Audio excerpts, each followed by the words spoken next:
An easy bus ride from Whitby is the town of York, a walled city with Roman origins. The city has many historic buildings dominated by York Minster.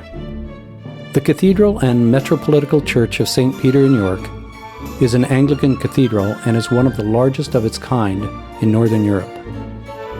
The Minster is the seat of the Archbishop of York, the third highest office of the Church of England.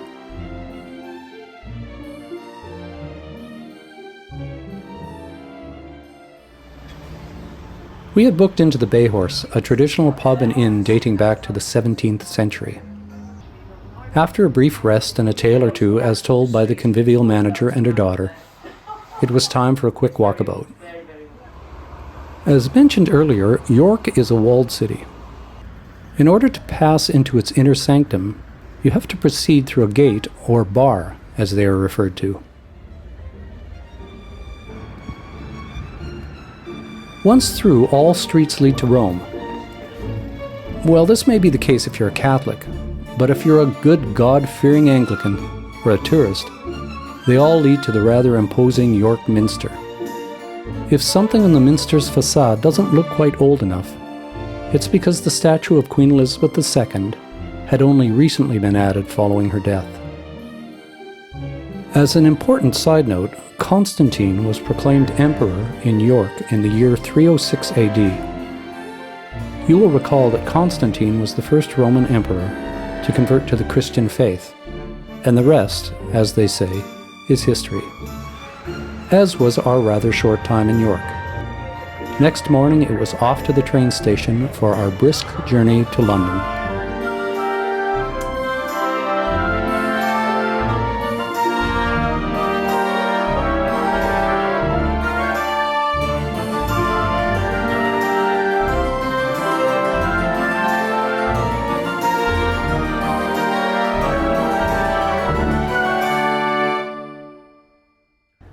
2 hours and a bit after boarding our train in York, we arrived at our rather modest apartment at Butler's Wharf in London. Lest you get the wrong impression, Ruth and I are not posh travelers. How did we end up staying in digs like this on the banks of the Thames overlooking the Tower Bridge? I just happened to have good friends who happened to be out of town and generously offered us the use of their place.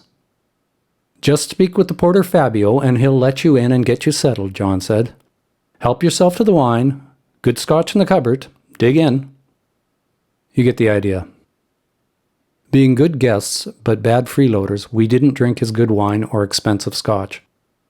But we did pilfer a beer or two. Funnily enough, even though the walking part of the trip was over, Ruth and I walked as many miles per day in the city as we had on the trail. We love to wander, and London is a great place to do this. The next 4 days were spent flaneuring aimlessly about, sipping a pint or two or three, and taking in a few shows.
They say it's not over until the Fat Lady sings, and on our last day the Fat Lady was singing in Les Miserables, on the stage of the magnificently renovated Sondheim Theatre. By the way, Fantine wasn't fat, but my God could she sing.